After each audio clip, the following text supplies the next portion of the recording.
Papers this morning. Sorry, that was my fault. I was busy getting coffee. Let's see what we're looking at this morning. We'll have the Mercury, the Witness, and also the Star newspapers. So the editor of the Mercury is where we're going to start, Philani Mazibuko. Philani, hello to you. All the best for the year. What's your newspaper got? I'm seeing mixed views on rotational timeline. I think parents will agree with you on that. And then, of course, the setback for the Zulu Queen's estate claim.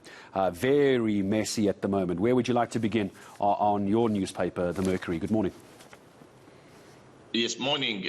We can talk about the lead story, mainly focusing on the reaction that we have received regarding the rotational system in terms of school attendance. You know, that is quite an emotive issue which has divided a lot of experts as well as, you know, education stakeholders. And then we also got this setback for the Zulu Queen's estate claim as well. In court yesterday, questions around the will of the late Zulu King as well. And it's just getting more and more complicated. The more newspapers like the Mercury dig down into the story, it's getting more and more complicated, isn't it? It is getting complicated. You've got two issues there. You've got the Queen Sibongile Dlamini Zulu claiming half of the king's estate, arguing that they were married in terms of civil rights. And then the second matter there is the queen's daughters who are contesting the validity of the late king's will. They are claiming or alleging that the signatures on it were forged. And then to complicate matters even further, you have an application yesterday for Judge Madondo to recuse himself, which was obviously turned down. The applicants were arguing that he had actually officiated in one of the late king's weddings, so it is definitely getting messy. It's going to be interesting how it develops going forward. And just very quickly, let's look at the last, or not the last story, the story at the bottom of the Mercury before we talk about the Witness. Water meters not being read in eThekwini to the thousands. That can't be good news. It's actually over 100,000 meters.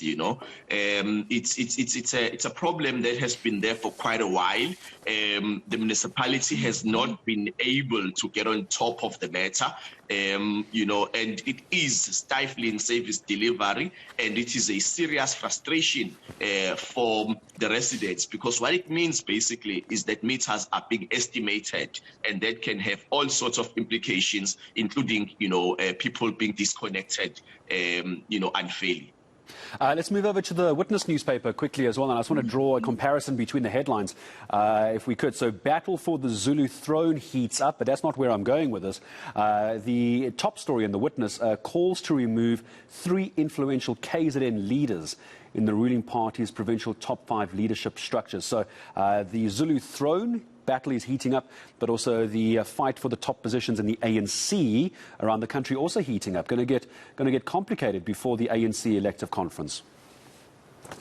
It is going to get complicated, you have these 2 factions, one seeking to remove the current people in the top positions, such as Dube Ncube and the others. And I think that they are also not going to be sitting down and just waiting for them to be removed. There is going to be a pushback, which means then we are in for an interesting time in KZN, where we are going to see a lot of contestation for the powerful positions in KZN, and that will obviously have implications for what happens, in the elective conference of the ANC, that is expected to take place late this year.